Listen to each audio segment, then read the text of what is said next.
right, where we can apply in communication, telecommunication. So we are going to do this one in, right, with two different model. One is additive Gaussian noise model,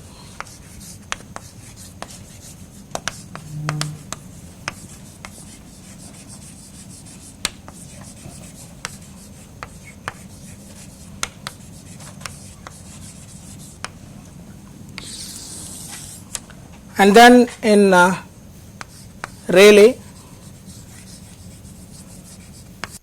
Ritchie, right, multipath transmission.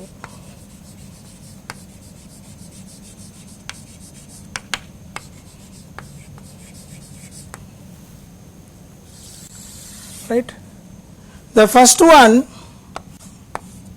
the model is very simple. It's like, right, y equal to x plus n, that is that additive Gaussian noise model, right, in which, right, x is discrete in the sense that, actually I will tell you that way how it is done.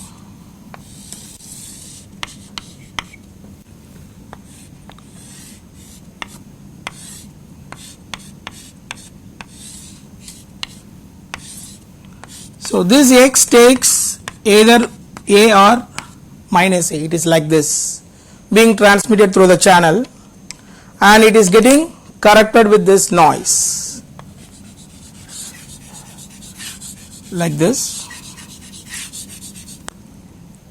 So what you do in the receiver section is, after proper synchronization, you tap once in the time duration t, right, you tap here, tap here, tap here, tap here, like that. Once in t you tap the value, you sense it, right. So that when you sense that, you get one component coming from x, the another component coming from n, it is noise. When it comes from x, it takes either what, plus a or minus a, and that is what I said that it is discrete, right. So this one is discrete, described by some probability here,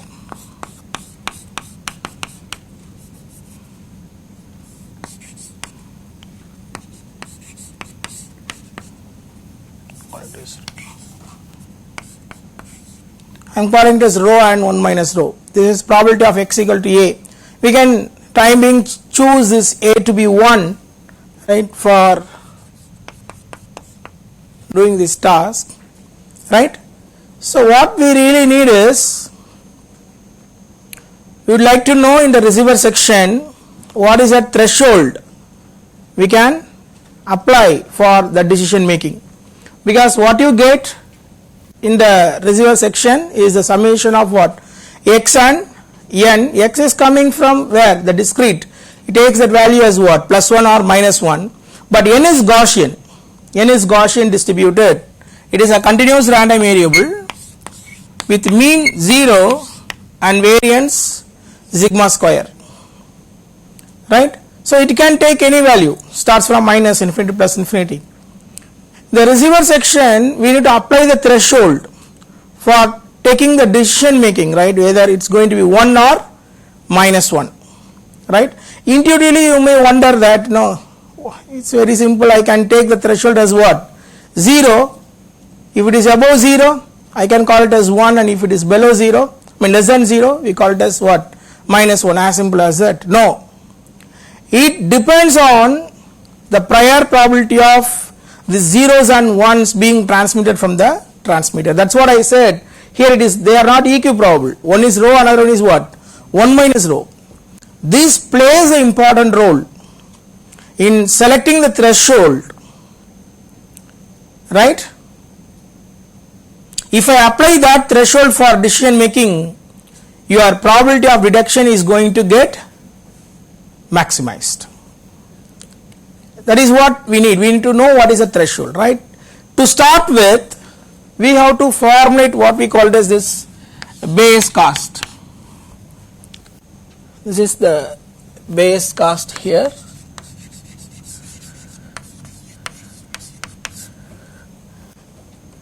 This is basically the penalty of doing mistakes. So what is that mistake you do? You say that it is 1 when originally it is what? Minus 1. You have the other way around. You tell it is a minus 1 when originally it is 1. You have both the errors. So we need to give penalty for that. Right? So what we really do here, the threshold is doing the partitioning of the random variable y into two parts. Right? So I call it as this as a y, random variable y, which takes its value from minus infinity to plus infinity, and somewhere I need to fix this threshold, and this threshold is not 0. That's what I am telling. Somewhere I need to choose this threshold. It can be the negative, it can be the positive, we don't know. It all depends upon this row. Right?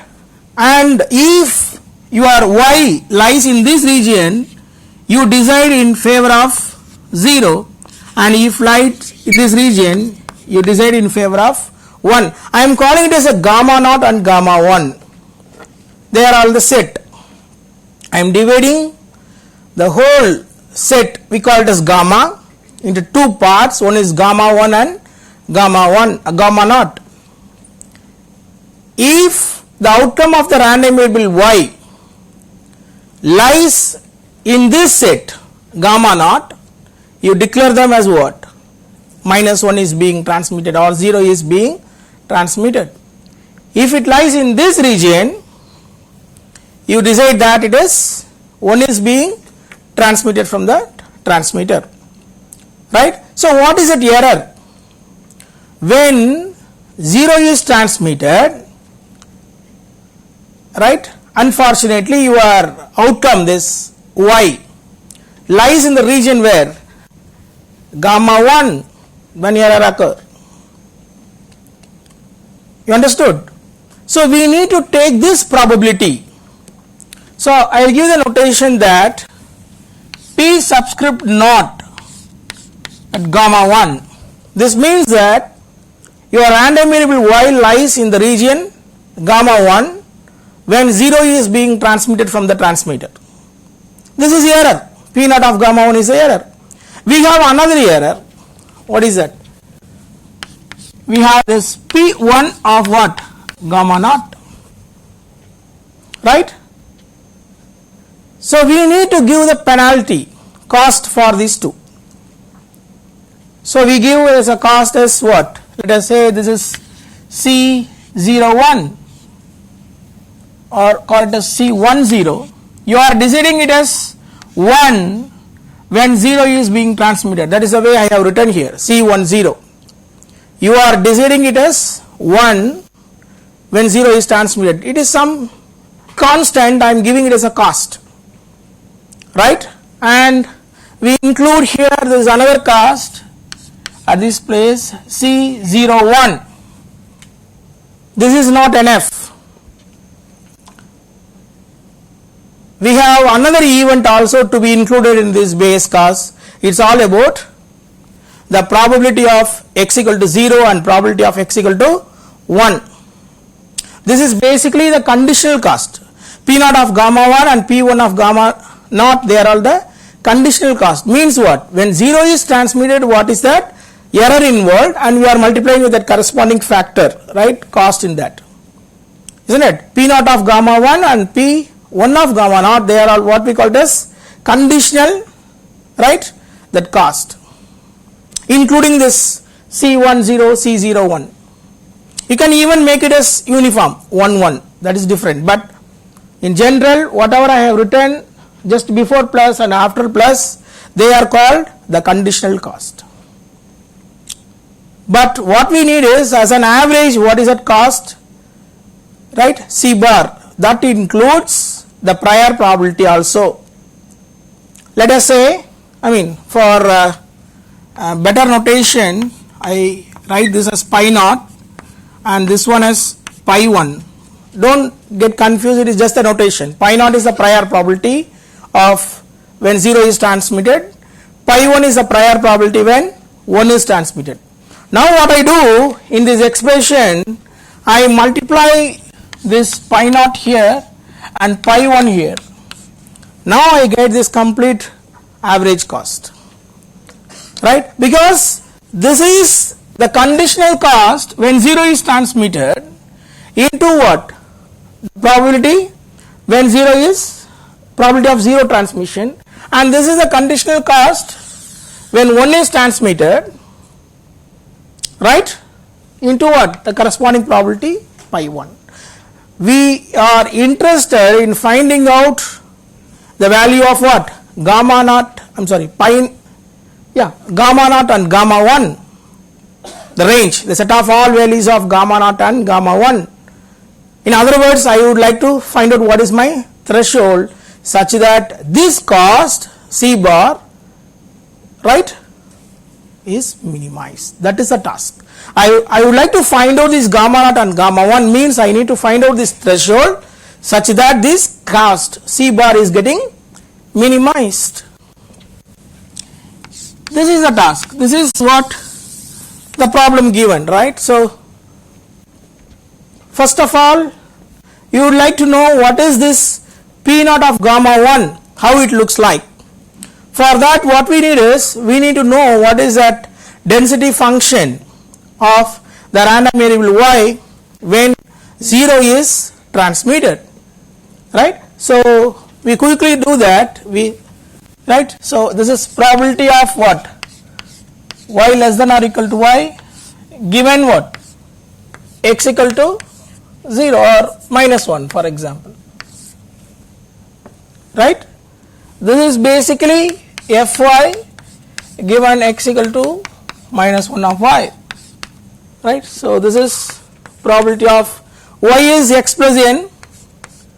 So x plus n is less than or equal to y, comma x equal to minus 1 divided by probability of x equal to minus 1 here, and this is probability of n less than or equal to y, n less than or equal to y, x is minus 1, I substitute here minus 1, when it comes to this side it becomes plus in this, x equal to minus 1 here, and then probability of x equal to minus 1. And if I assume this n and x, they are independent, very important, because that is important to, but we know it is fact also, right? X and n are not related, right? So we can say that they are independent. In that case, this becomes probability of n less than or equal to y plus 1 into probability of x equal to minus 1 divided by probability of x equal to minus 1, and that ends up with what? Fn of y plus 1, right?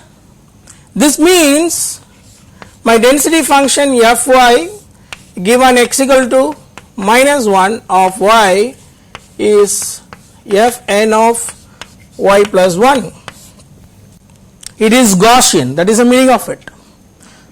The distribution of y when x equal to minus 1 is Gaussian, only the mean is getting shifted, right? So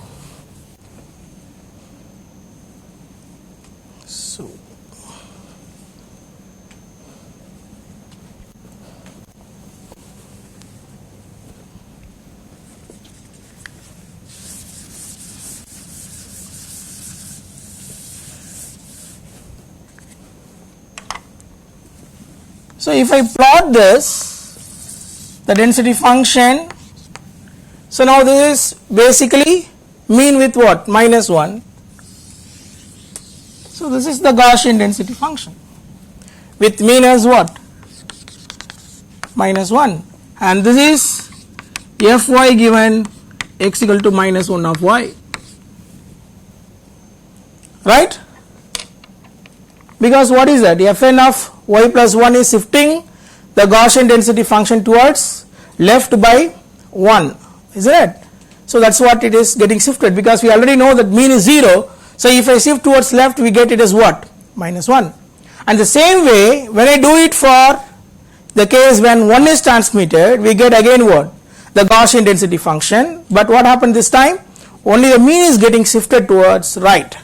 So you get like this, and this is going to be Fy given x equal to 1 of y, and here the mean is 1.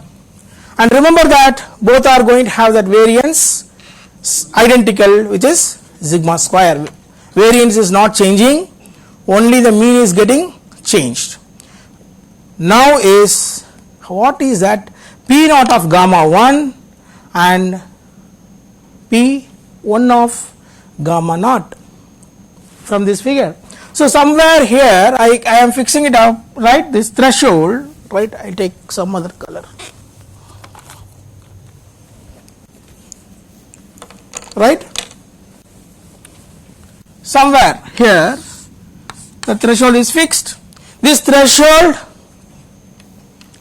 need not be positive or negative or 0, anywhere, we don't know that. I am just fixing some arbitrary threshold, right, th is there, right. So what is my P naught of gamma 1? The moment I say P naught of gamma 1, I have to look for the density function when 0 is transmitted. So it means that this is what I have to look for, this white, right. You are transmitting 0, but your y takes a value greater than the threshold. So this region, right, is, describes what? The error, isn't it? So this error, this value, whatever I have marked there, right? So this one is going to be what? P naught of gamma 1, right? And similarly, when you go for this area under the curve of this yellow curve, right, just before, so I have fixed here as a threshold, I am sorry, so it should be like this. So now this one, I am tracing out this area under the curve, this below this what? This yellow, right? So it is like this, right? So, right? So this is what I am talking about, right? So this area, the pink, right? So that is going to be what? This probability of 1, I mean P1 of gamma naught. It is the probability that when 1 is transmitted and you are saying that it is 0. This is the 2 error what we have here, isn't it? So I can write, I wanted to substitute this one here so that I can minimize this C bar, right? Quickly we will do that. So I will write here as C10, and this pi naught I keep as it is, and we have an integration here. P naught of gamma 1 is this. This is what? Talking about the region gamma 1 here, right? We need to take this, and but we need to take the density function dy here plus C01 pi 1, right? Integral, we have to talk about this region gamma naught, but here Fy x equal to 1 of y. This is what we would like to minimize, and C10 pi naught. Let me take this one as it is, gamma 1 here, Fy given x equal to minus 1 of y dy plus C01 pi 1, but this one I am going to write it as what? 1 minus integral over gamma 1 Fy given x equal to 1 of y dy, because gamma naught and gamma 1, they are what? Disjoint. So if I take this area under the curve over gamma naught of the density function, it is going to be 1 minus this area under the curve of that, the same density function over what? The region gamma 1. So it is disjoint, right? Gamma naught and gamma 1 are disjoint. If I have this probability of this plus this, it will end up with what? 1. And hence this is what we get in this. So I will take this C01 pi 1 here and this C10 pi naught. Integral is the same integral, so I will take it as gamma 1 here minus, right, this is multiplied with fy given x equal to minus 1 of y dy minus C01 pi 1 integral, I have taken common, right. So this is fy given x equal to 1 of y dy, right. In fact, if I take this as a function, I will take like this, right. I would like to minimize, that is the question. So just before we continue, so what is the significance of this C01 and C10? Why we need two different values for it? Both are error, right? Why we need to put two different number for it?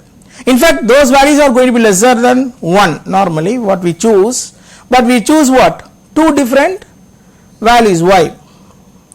It depends upon the application. For instance, if you consider the radar application, this presence and absence, right, that 0 and 1 can be viewed as what? The presence and absence of the target. You have two types of error in it, right. When target is present, you say that target is not there, and you have the other way around. Target is available and you say that target is not available. You have two different error here, but both are not giving the same impact. If it is a missile, for example, right, that missile is there and you are saying no, it is too serious, right. If missile is not there and you are saying it is there is a missile, it is also the error, but that is okay, I mean to some extent, right, but the other way around is not correct. So we give more importance to one type of error compared to what? The other type of error, and that is the reason we need to give what? Different cost function, isn't it? So when target is present and you are saying that the target is not there, what does it mean? You are missing that. This is the error associated with what? Miss. We call this as a probability of miss.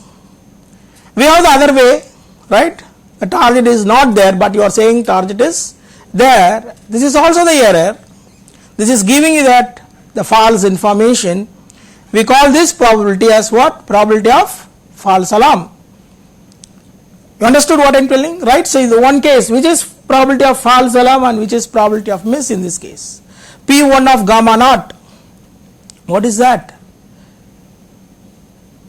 It is the case when 1 is transmitted. It means that the target is present and you are saying target is not there. It is what?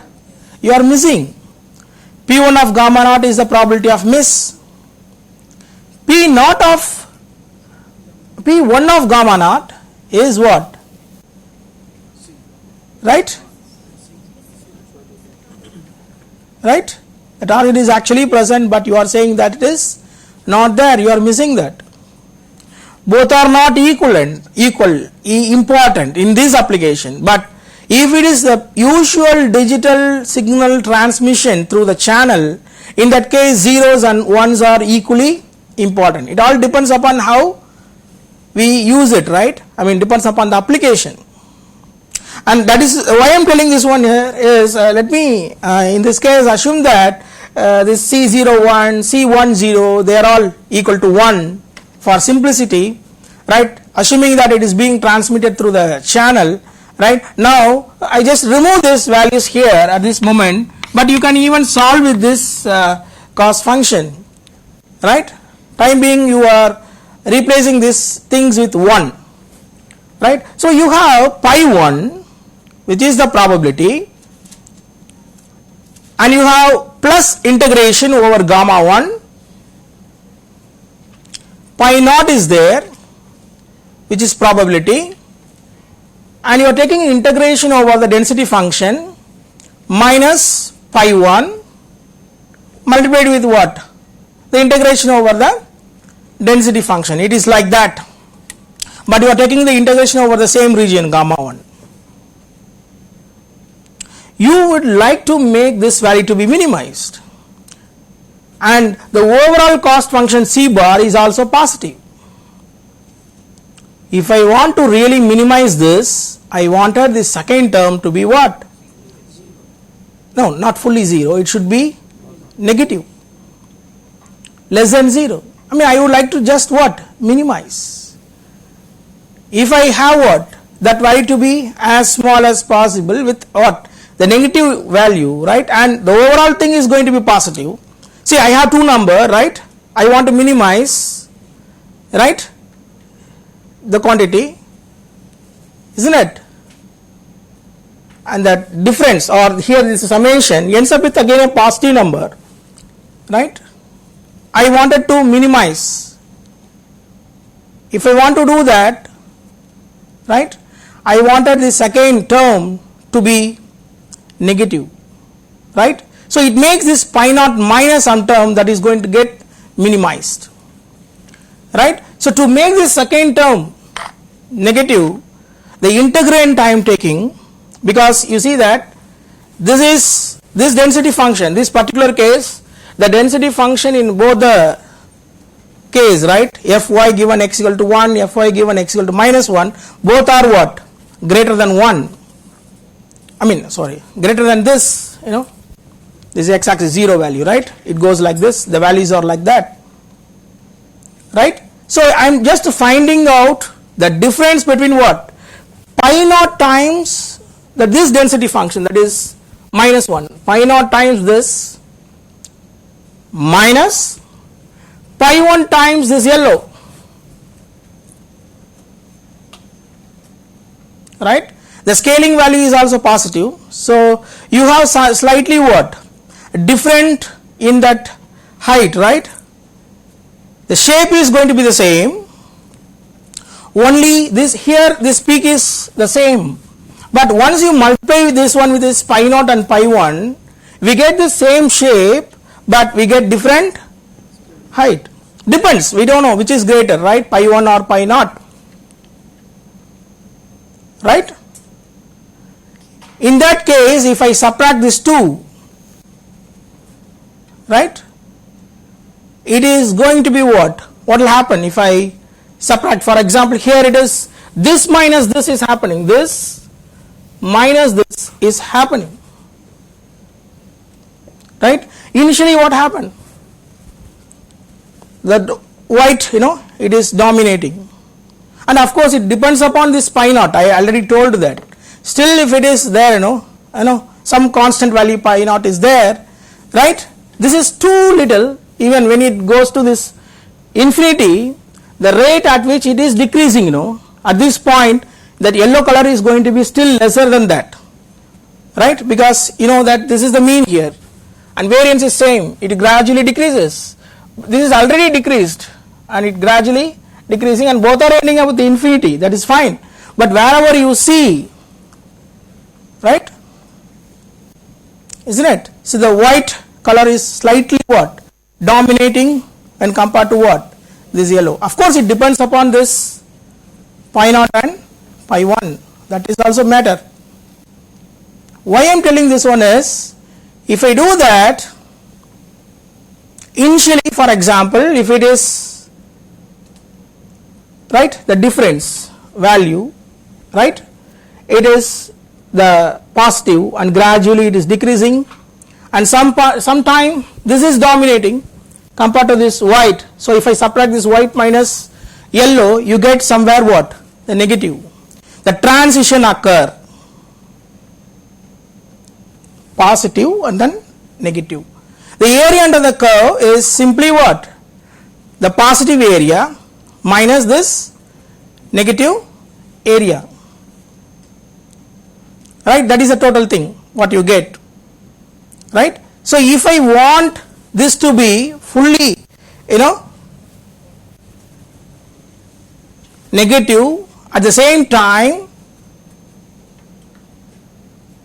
we need the maximum possible negative, right, available. Then only what will happen? This quantity minus this quantity will come down, right? What I am telling here is the second term needs to be the negative, that is fine.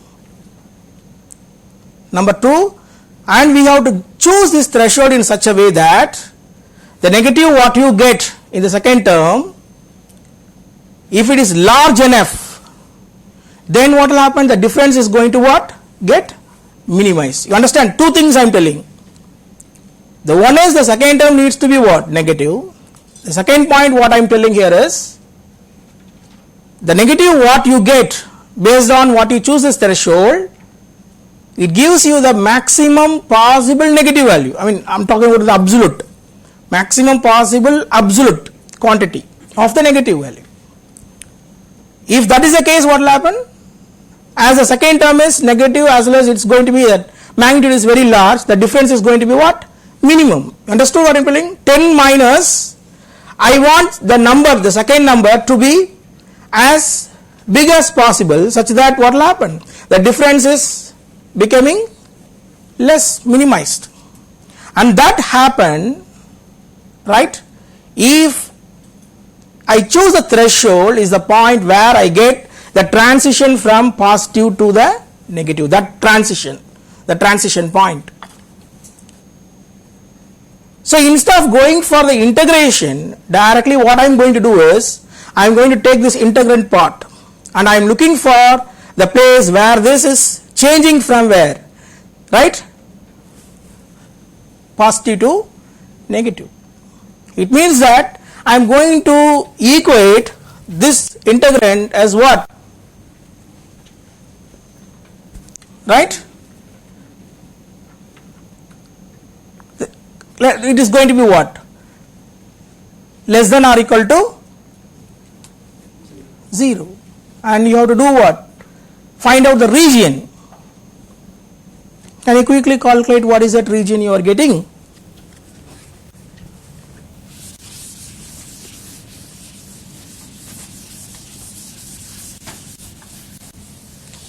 Right? So, what I am telling here is this.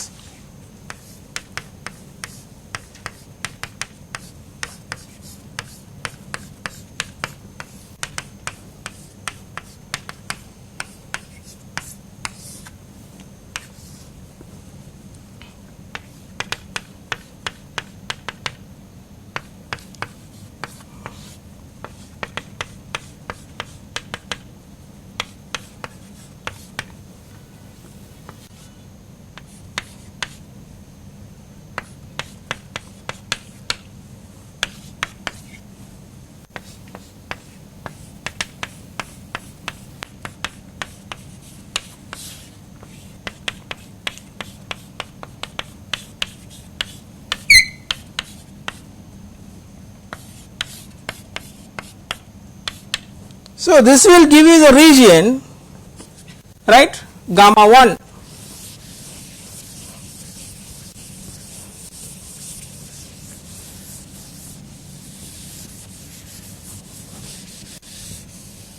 Right.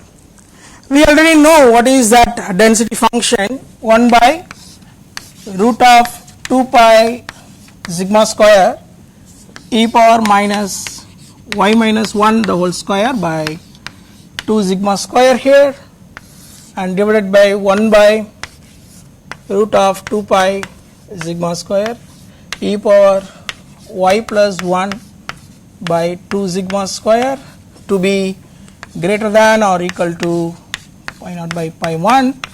This is the region, gives you this gamma 1. This gets cancelled here. This is y squared plus 1 minus 2y. Okay, this is 2 sigma squared here. So this one I am bringing to that numerator, right? So what is that you get? Minus y squared minus 1 minus 2y, because this is y square, right, plus 1 plus 2y with a negative sign you will get. When it comes to there, it is going to be what? Positive, but I am taking negative common. So you get all the terms as negative, minus y squared minus 1 minus 2y here.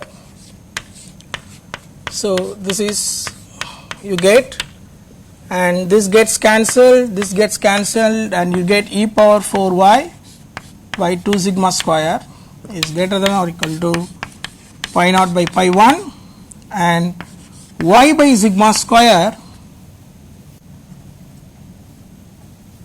this is 2 here, right? 2y by sigma square is greater than or equal to ln. I am taking ln on both sides. It is an increasing function, so the sign will not change here. So y is greater than or equal to sigma squared by 2 ln pi naught by pi 1. So this is the final result. This is basically this. What is the threshold? This is the threshold, right? So this is the region of gamma 1, and that's what I told already, that the threshold is not 0. Threshold depends upon the prior probability pi naught and pi 1. Suppose that if these prior probabilities are equal, pi naught and pi 1, you get it as a 0. Only for the case when pi naught is equal to pi 1 equal to half, when the prior probabilities are equal, then we get a threshold as what? 0. Otherwise we need to have what? Shift in that. For example, if pi naught is greater than pi 1, what will happen? Pi naught means you are transmitting more number of zeros compared to more number of ones. In that case, my pi naught is greater than pi 1, this ln quantity, it is going to be greater than 1, it is going to be what? The positive, isn't it? Why I am choosing it as a positive? Because I know that most of the time 0 is being transmitted. Most of the time 0 is being transmitted. If I shift the threshold towards right, you get better detection, right? Because zeros are being transmitted more. Because less than the threshold, you decide in favor of what? 0, isn't it? Isn't it? Am I right? So if the threshold is getting shifted right, you are giving more chances to say that what is being transmitted from the transmitter is 0.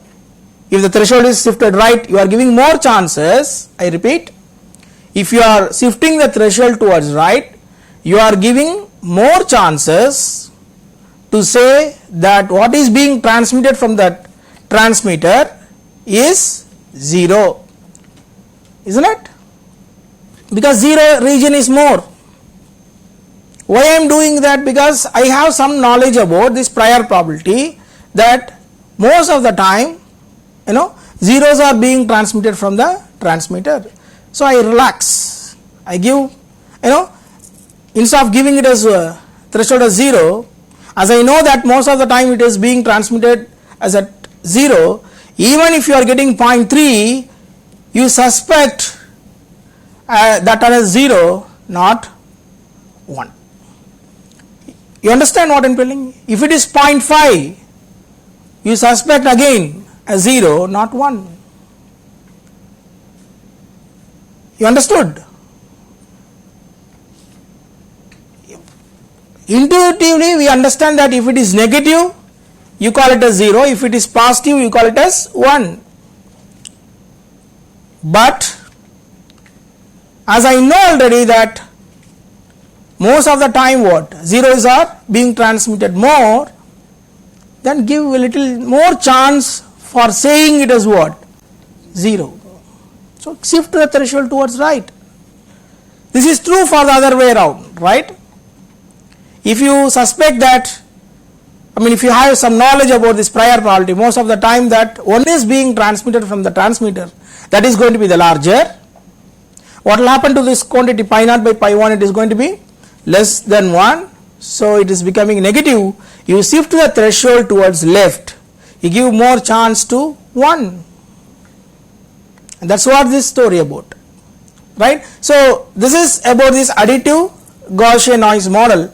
Now we are going for the next multipath model, which we use it in wireless communication. This one, what we had here is that, the baseband transmission, and this is just the example how to deal with this detection. And we know what is that probability of error in this, right? Probability of error, we have two types of error in this: probability of false alarm, probability of miss. Once you know the threshold, those things are easily we can compute, right? P naught of gamma 1 and P1 of gamma naught, as simple as it, right? Now I am going to start, right, some understanding about the multipath transmission, right? So let me start with e power j 2 pi f naught t. This is the signal being transmitted through the channel. You may wonder, you are writing a complex number. Is that a complex number is going to transmit? You are transmitting this complex number through the space, wireless, right? Remember that we are transmitting only the real signal. I told earlier, when it comes to the baseband transmission, right, which is there on your paper, what I actually transmit is a complex number. We have that in phase component and the quadrature component, xi plus jxq, in phase signal and quadrature component signal is a complex. That's what I transmit through the channel. It is the model, mathematical model. Because the relationship between this baseband transmission and band pass transmission is very straightforward, right? In phase multiplied with what? Cos 2 pi fct minus quadrature phase multiplied with what? Sin 2 pi fct will give you the actual real signal which is being transmitted through the channel. That is the actual signal. So what is differing there is only that carrier frequency, Fc. Depends upon what carrier frequency you use, we get different signal there. But what really you design, the conversion from this baseband to band pass is one step, that's it. Whatever you analyze in that baseband is true for the band pass. Only thing is, only that frequency is getting translated to Fc, and that is the reason we do most of the analysis. In fact, I can put it like this: in wireless communication, we do that analysis in the baseband transmission, because conversion from this baseband to band pass is very straightforward, and that is the reason I am saying that e power plus j 2 pi f naught t is the baseband transmission, is being transmitted through the channel. Equivalently, it is there on the paper, right? Equivalently, what I am telling here is the real band pass transmission I am doing, right? It's equivalently the corresponding baseband transmission is this, and that's what I am telling. E power j 2 pi f naught t is being transmitted through the channel, right? The model is, you know that it is a multi-path model. So you have j paths to reach the receiver. Each path we have attenuation and we have a delay, right? So in the receiver section, what I am going to write here is, so I use y here because I wanted to use j in this. This is j beta j of t e power I 2 pi f naught t minus tau j of t.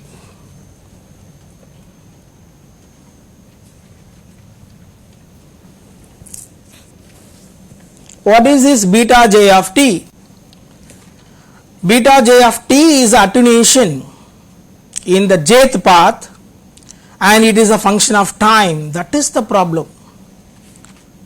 The attenuation is not fixed, it is continuously changing. Not only that, the delay in the jth path is not just tau j, that is also continuously changing as function of what? Time. It is tau j of t, there also function of time is coming. So understanding this is very important. This is the foundation for your wireless. Any problem you do in wireless, this is going to be that starting point. Beta j of t is going to be your attenuation, and we have a delay tau j of t, both are going to be what? The function of time. That is the problem, right? See, if I have a system whose transfer function is h of f, and if I am giving the input as the eigen signal, I mean f naught t here, what is the output? Anybody? I hope this is known to you. Into h of f naught. If you want to have a magnitude, you take only magnitude, or if you want phase, you take that phase, but general is into h of f naught, right? So now I need to model the multipath from this expression. You are actually transmitting e power j 2 pi f naught t, right? And you are getting this. So straight away what I am going to do is, I just interpret here that my transfer function h of f is what? Sigma j equal to 1 to j beta j of t e power minus I 2 pi f naught tau j of t. I remove this f naught, right? It's very straightforward, right? What I am doing here is h of f naught, right? So I need h of f, so I remove just f and I got this h of f is from the basic definition. But what is more important here, this h of f, you should not write just h of f as it is, you have to put t here, and that is the problem in wireless. It is a time varying transfer function. The transfer function of the channel, this multipath model, is changing with time. H of f comma t, I am including t also in this, so that is what I gave a different color to stress this point here, right? If I want to know about the impulse response of the time varying channel, so I take a inverse Fourier. So in that case I am doing it as a tau comma t is sigma j equal to 1 to j beta j of t del of tau minus tau j of t, because you know already that inverse Fourier transformation of e power minus I 2 pi f tau j of t is what? Del of tau minus tau j of t. You see that whenever I write this impulse response and transfer function for the wireless transmission, I have to write two parameters in that. One is tau, another one is t, because it is time varying channel. It is linear channel, system is linear, but it is time varying system. It's a model. This is what we call it as the multipath model. To understand this problem in depth, right, we have basically four characteristics.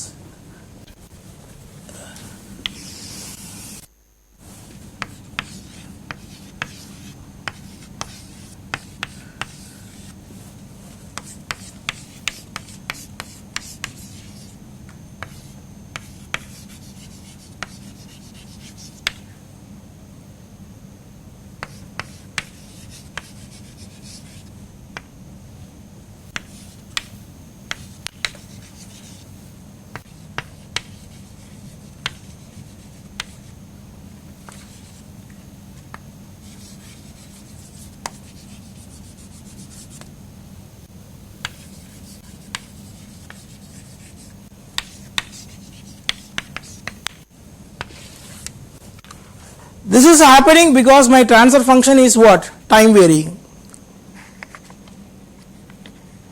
right?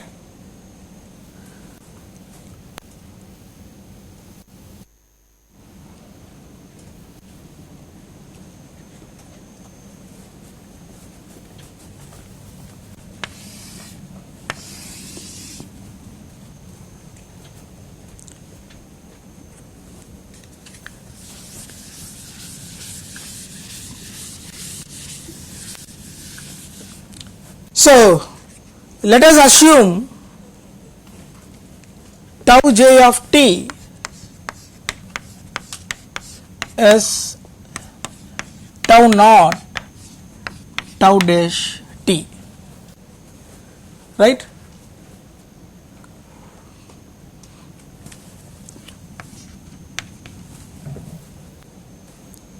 In the jth path, what I am doing here is the delay is changing, that is fine, it is a function of time, and I am modeling that change as a piecewise linear with some slope tau j dash, some constant, it is nothing but a constant, right? Tau j of t is a function of time. I told that the delay is changing with time. In fact, it is going to have its own shape, something like that it is going to be, but as time goes, the delay is what? Increasing, but it need not always increase in the linear fashion, but you are approximating it as what? The piecewise linear. At that moment t, the delay is what? Some constant tau naught plus, right, tau j dash t. This one I just wanted to plug in this expression h of f comma t and see what is that we are getting, right? And I wanted to see what is that output y of t we are getting corresponding to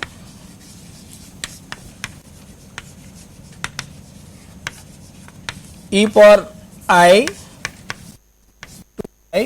f naught t. I will come back to this, see, we are doing all those things to find out the probability of error. This foundation is needed. Then slowly I move to that flat fading, and then in that case, how the noises are modeled. Rayleigh model will come, Rizian model will come. After that, I will explain you how to find out this probability of error associated with what? The Rayleigh channel model and Rizian channel model. So to do that problem, you need this foundation. That's what I am discussing now, right? So once I finish off that, then we'll go for that calculation, right? It is not as simple as additive Gaussian noise model. So we need to have some study, preliminary things we need to know, and then we will do that final task, right? So that's what this case study is about, right? So now what I am telling here is we have that input as e power I 2 pi f naught t. If I have a transfer function h of f, then I can simply substitute f as what? F naught there, right? And then multiplied with what? E power I 2 pi f naught t, isn't it? So that is what I am going to do in this. So the output y of t is given as j equal to 1 to j beta j, right, e power minus I 2 pi f naught, and tau j of t I am writing as tau naught plus tau j dash of t, and then I am writing this e power I 2 pi f naught t here, and then what I am going to do is beta j e power minus I 2 pi f naught tau naught e power minus I 2 pi f naught tau j t into e power I 2 pi f naught t here,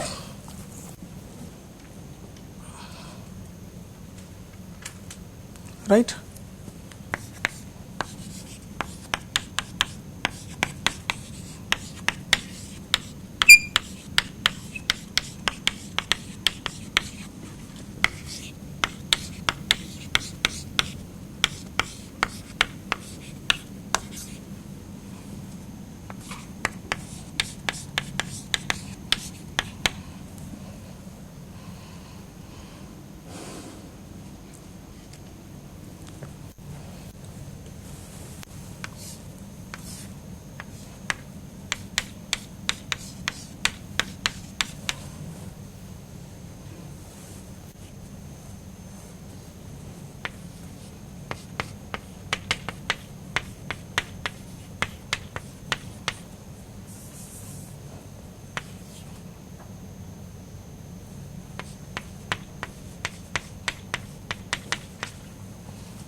So see, what I am doing here is, carefully it is done.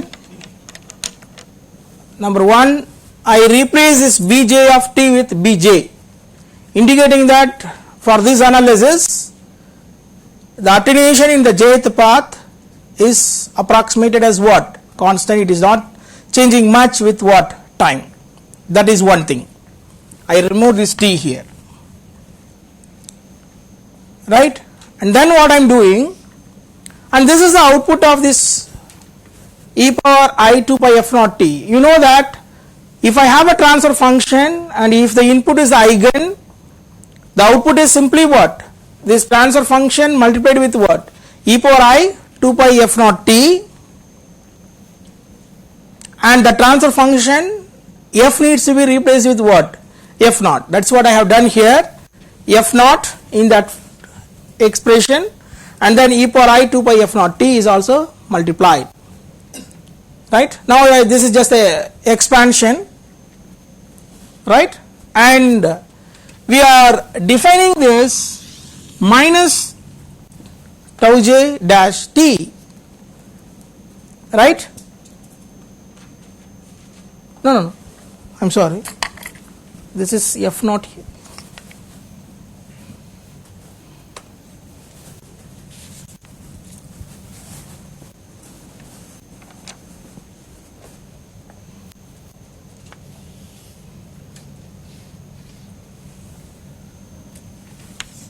Please change minus tau j dash f naught, defining that it is a dj. You see that minus tau j f naught is replaced with what?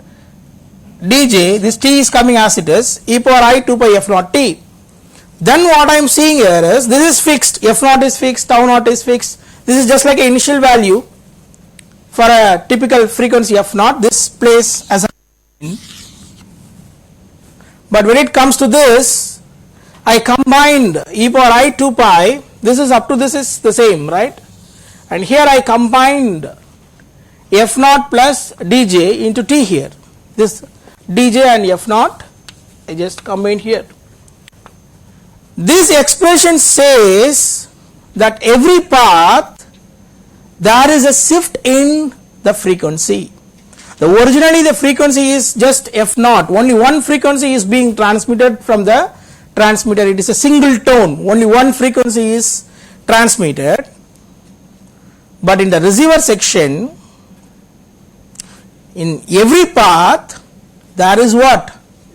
Difference in the shift is what we call it as the Doppler shift, right? In jth path it is f naught plus dj, that is a shift happening. Originally it is f naught, now the frequency what you sense in the receiver is no more f naught, it is going to be what? F naught plus dj. It is not just one path. If it is one path itself, I have a difference in the frequency as what? F naught plus d1. But unfortunately we have still what? J paths.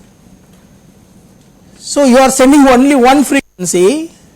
In the receiver section, you see that, see how complex it is. This shows that one frequency you are transmitting in the receiver section, it gives you f naught plus d1, f naught plus d2, f naught plus d3, f naught plus d4 and so on.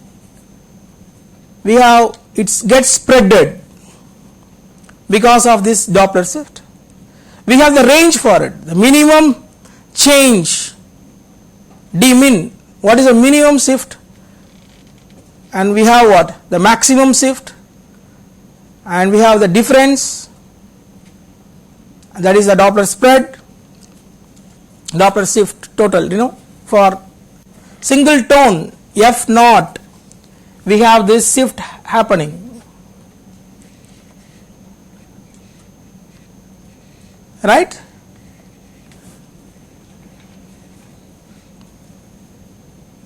Why this is happening? Because I told you already, this is happening because the spectrum, this h of f comma t, you know, it is not only the function of f, isn't it? The transfer function is changing. the transfer function is changing. It is a time varying channel. And you have the impulse response, that is also described by what? The time varying behavior, right? Tau comma t, just like what we had it for h of f comma. Basically, this coherence time is the time duration during which we feel that the transfer function is almost flat.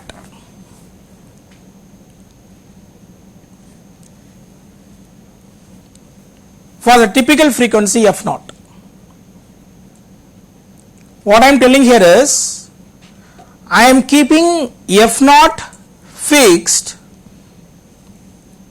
and I am looking for this transfer function h of f comma t, how it is changing with time.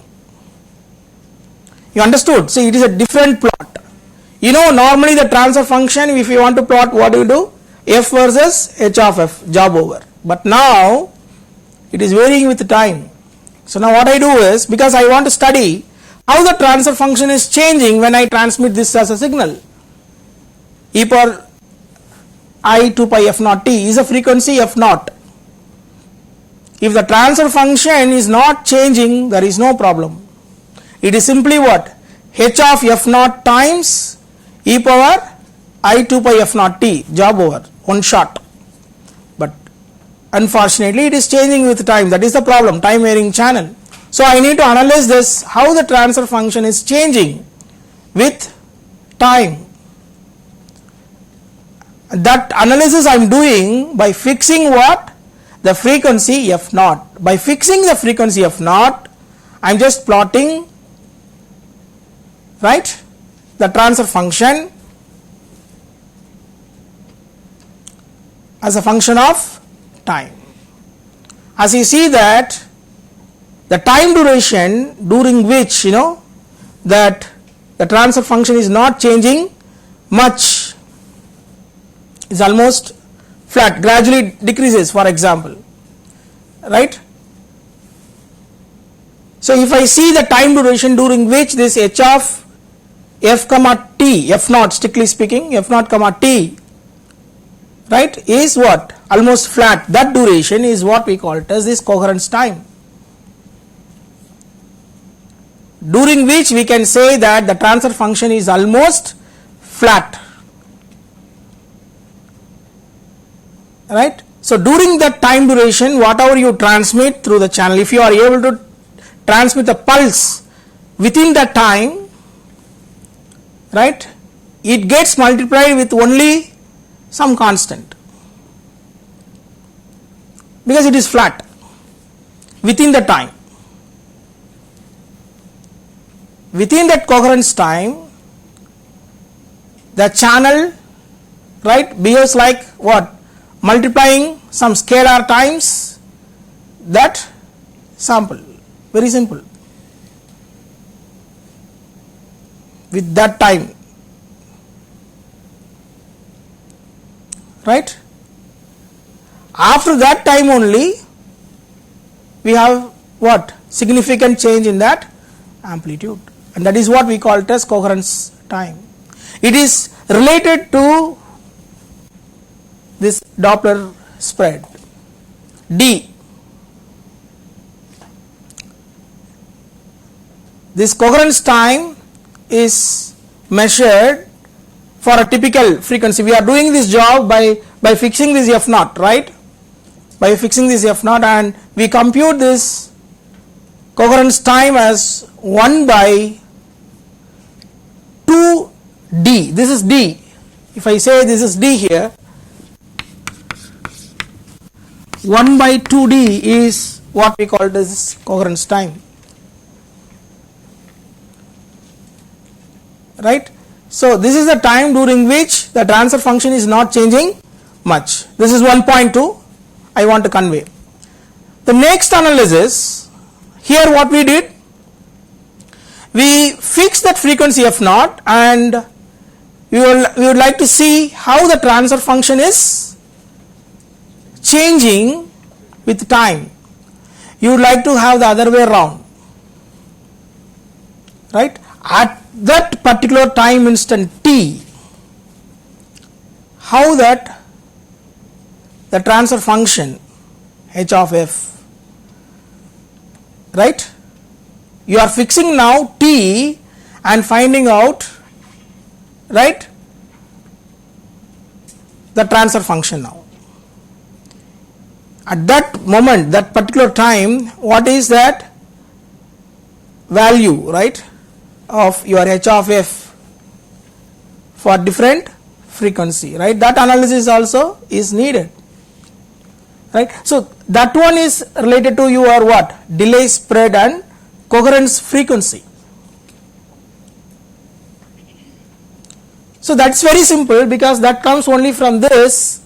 You have tau j of t is that, what is a delay, the jth path, right? If I substitute this, okay, we can consider this as expression, but I am not going to substitute dj with this, right? I use this alone. Then I can see what is that delay. Delay is here, it is, the delay is what? Tau j. Tau j of t is going to be your delay, right? So we can find out what is that maximum delay. See, I told that now t is fixed, remember that.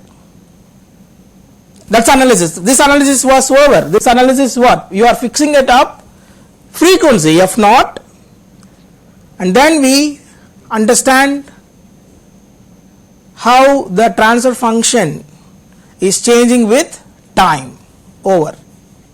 Now what I am doing is I am fixing it up some particular time instant t. T is fixed, one particular time instant t. At that time instant t means my tau j of t is a function of t. I said that you are fixing it up what?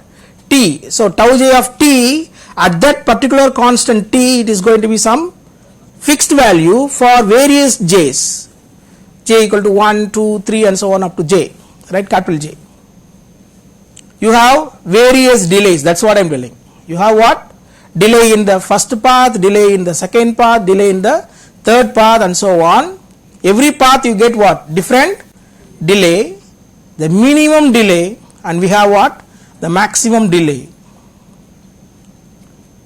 Here we are actually talking about that tau j itself. There is no problem, there is no like what dj getting introduced here, just tau j only I want.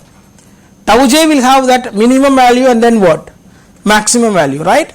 And that difference, minimum delay and maximum delay, that difference is what we call it as a delay spread, right? So the same expression what I have written here, right, d max minus d min, you can write here as what? Tau max minus tau min. You can write, I am not writing on the board, tau max minus what? Tau min, that is, I call it as L, right? I hope you are getting this. So we did two analysis. The first case, we are frequency is fixed, right? We are fixing it up frequency and we understand how h of f naught t is changing with time.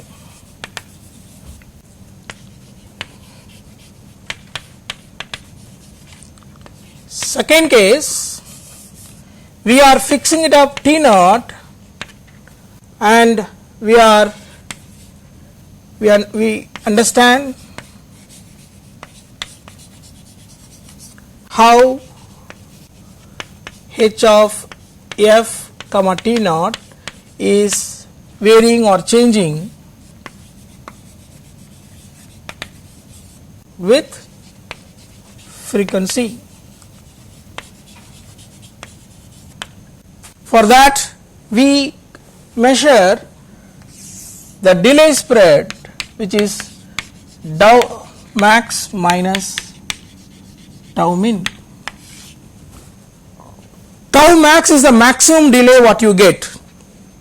It can be from any one of this path, first path or second path or third path. You have j paths. One among the path will have what? Maximum delay. Some of the path you get what? The minimum delay. This tau max minus tau min will give you what? That delay spread.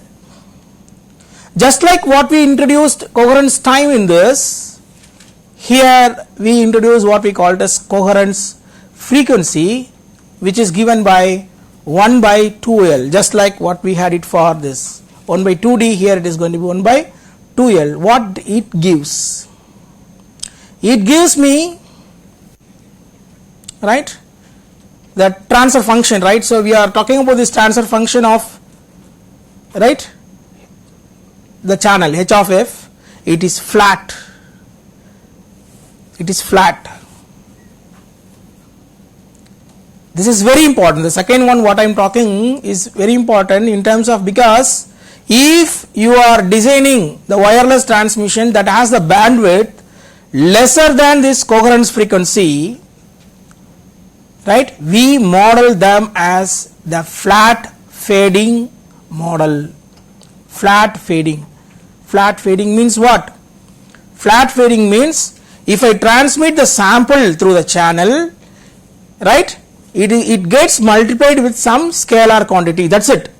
If I am transmitting 5 through the channel, sample, sequence of samples, right, it is a complex number. For example, I tell you the typical example in case of QPSK.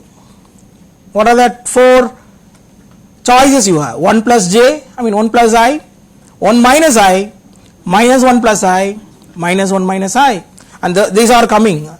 Remember, when I am telling that these samples are being transmitted, I am talking about what? Baseband transmission. Baseband transmission means I am transmitting what? The complex numbers. Don't get wonder in saying that I am transmitting 1 plus j, 1 minus j. It is right.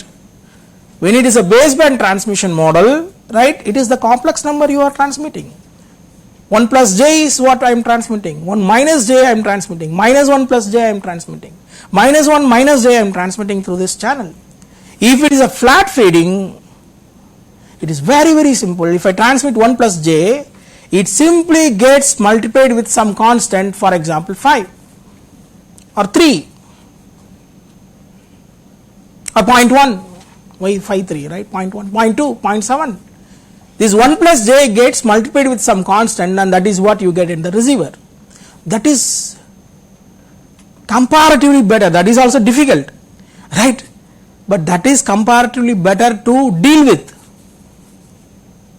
I am saying it is difficult because this constant I am saying, no, this 0.7, that is not always fixed. You see, imagine the model. This I wanted to give this intuitive idea. We are actually doing those things, right? See, the point is, you have mathematically, this is what it is happening, right? You have the sequence of samples being transmitted through the channel. Each sample, right, one after another, it takes either what? 1 plus I, 1 minus I, minus plus 1, minus 1 plus I, and minus 1 minus I. Any one is coming. First sample getting multiplied with 0.3, you get it. The second sample getting multiplied with 0.4, you get it. And third sample is getting multiplied with what? Right? Minus 2, and you get it. You understand what I am telling? It gets multiplied with some scaling, and you get it. And this scaling value is no more fixed. Still it is difficult. It is multiplied with what? Some constant, and that constant is not, right, constant. That constant is a variable, random variable. The scalar what I am multiplying is no more constant, it is again what? The variable. But based on what you get in the receiver, we need to predict, is it a 1 plus j, it is a 1 minus j, or minus 1 plus j, or minus 1 minus j. That is the deduction what we are doing in the receiver section, right? But one more thing, if I tell, you will definitely get, still worried about that wireless, because it is not only getting multiplied with this constant, it is also getting what? Added with the noise. Still, you see that? So model is, you see, 1 plus I getting multiplied with some constant that is also not constant, that is also variable, and that is added with what? Noise. That is a complex noise having real and imaginary part. You understand the model? This is what the starting point in the next class, right? You have real and imaginary quantity. Think in a mathematical way, right? You have real and imaginary quantity. It can be anything. QPSK, I told the example, but you have many choices for it, right? So you have a complex quantity A plus JB of format, right? And that is getting multiplied with some constant and added with the noise, that also complex, right? And that is what you get in the receiver. And we have to what? Detect what is being transmitted. All these things are good. I am telling that with a very basic assumption that you have flat fading. You see, I told flat fading. Assuming that your bandwidth of the transmission what you design is lesser than what? Coherence frequency, coherence bandwidth, right? If the bandwidth of the transmission is lesser than this coherence bandwidth, then only we can do this simplified expression. Otherwise, we can't really imagine. That's what we are worried about. Flat. Is that a transmission flat fading? That is the question.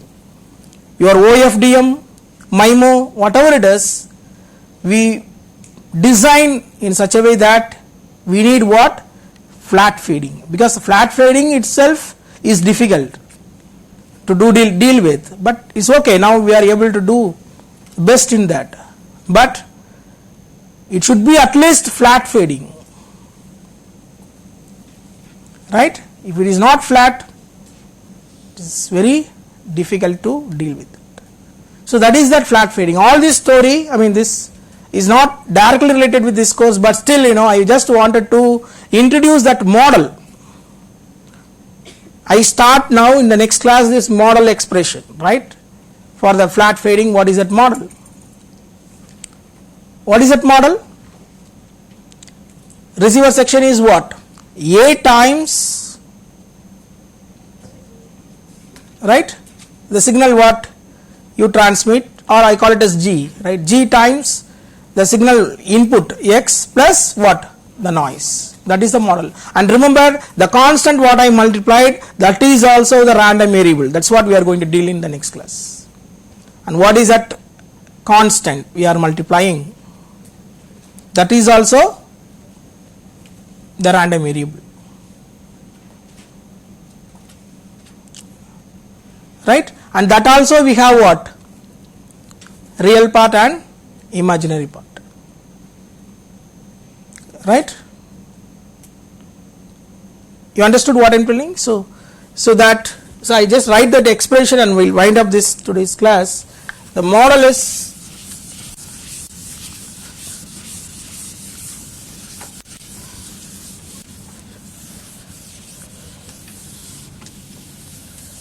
Rayleigh model, right?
So I just introduce this alone. We will discuss in the next class in detail. The model is like this. You are representing 0 like this, 0 followed by 8. This together as 0, right? 0 to a, right? So change in that level 0 to a is my 0, and this one some value a to 0, right? It is going to be that's 1 here, and the channel what I am using is a Rayleigh model, right? So the Rayleigh, the reason Rayleigh comes because of this multipath transmission, right? And it is a flat fading, and that is described by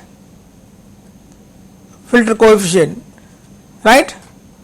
Described by the single tap, only one tap. That's what I said, simply scaling, right? Scaling is coming only because of what? Single tap. If I have multiple tap, what will happen? It is not just multiplying, it is going to be what? Convolution. Then it is a problem. Flat fading means it is simply what? The transfer function is just constant. It gets multiplied with that. That's all. The sample gets multiplied with that figure, quantity. And whatever is getting multiplied, for example, this case you have this P naught, Q naught, R naught and S naught, and these two corresponds to that first half of the pulse, and this two corresponds to the second half of the pulse, right? When 0 is transmitted, when this portion is transmitted, this 0 gets multiplied with, I said this random variable, right? And that random variable is the complex. So we have this GR and GI. The 0 multiplied with GR and 0 multiplied with what? GI. This R and I, they are what? The filter coefficient, I said GR plus J into GI, that is a constant. I said constant, it is getting multiplied with the constant. 0 is getting multiplied with what? GR plus I GI. And the next part, this A is getting multiplied with again what? GR plus GI.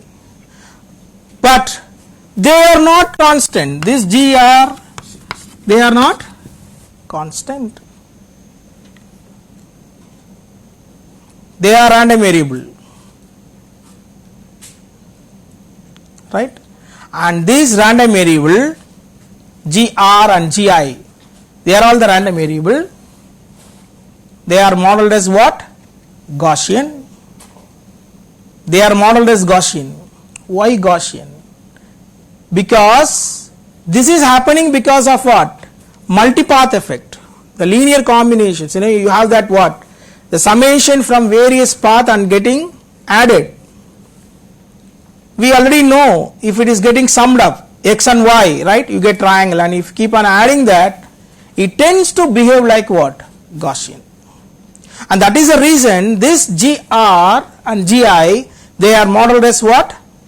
Gaussian. Remember that they are the random variables associated with what? Real and imaginary part of the channel. They are Gaussian. I am saying they are Gaussian, but this channel is what we call it as Rayleigh channel, because the square root of GR square plus GI square is, we already proved, what is that? It is Rayleigh distribution, and that's the reason why this is called Rayleigh channel model. But individually the real part and imaginary part, they are what? Gaussian distributed. Remember, I am not talking about the noise. Noise is there here. It is there. This component is also there. Even without noise, I am telling about this what? GR and GI. And we have another, see, NR, NI, they are all the noise. Again it is Gaussian distributed with what? Some mean and variance. NR, NI, and then real part and imaginary part. They are all the random variables, they are Gaussian distributed. They are called Rayleigh channel because of G, not because of N. Even of course, this noise what we have added, the square root of what? Nr square plus Ni square is what again? Rayleigh distributed. It is true. In fact, it is true. Right? But this Rayleigh, Rischian, one more is the Rischian model, both are going to have this noise. Nr and Ni, they are going to be what? Gaussian distributed. But still, we say one thing as what? Rayleigh, the another one is Rischian. There is a minor variation in that, very small variation. Is as far as this noise is considered, there is no change, only one difference. In case of Rayleigh, this real part and imaginary part, both are Gaussian with the identical mean. Say that mean is 0 and variance what? Sigma square. But in case of Rischian model, both are going to have different mean. Gr and Gi, they are Gaussian, variance same, but the mean is different. Real and imaginary, you have difference in the mean. One is 0 if you assume, the another one will have some other value like what? M, for example. The reason is, when there is a case when we see one of the path is the direct shot. See, if I am having a transmitter and the receiver, if I have the multiple path, gets reflected many places and reaching the receiver, if all are like that, there is no problem. It comes under Rayleigh model. There are cases where I have that line of sight. I have a transmitter and I have a receiver. I have a direct hit. One of the path is a direct hit, and we have other paths also.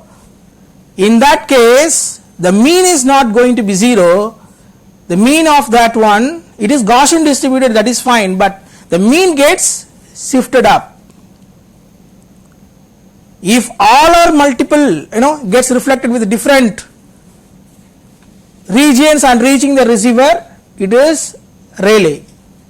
If one of the path in that, if it happens to be the line of sight path, then we will have a difference in that model, very small change in that. What is that? We have difference in mean, that's it.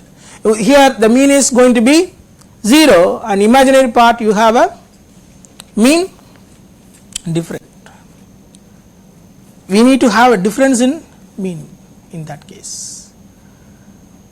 Not necessarily always 0 and M, but that's convenient. One of them I am taking the 0, the other one I am considering is some value as, because the real part, for example, if I consider it as some constant value, and imaginary part we can consider as a mean as 0.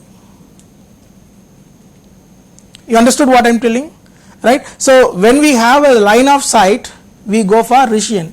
Why I am telling this one is, this Rayleigh and Rischian are coming not because of this noise, they are coming because of this random variable gr plus I times what?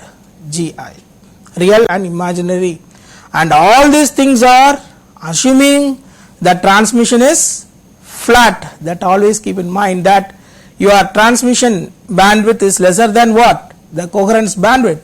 Only if that is the case we can have this type of model, otherwise it's really complex, right? We'll stop here, we'll continue from this actually, right? We'll find out this probability associated with that. What is that error involved in Rayleigh and Rischian model, right? We'll discuss that one in the next class. We'll stop here.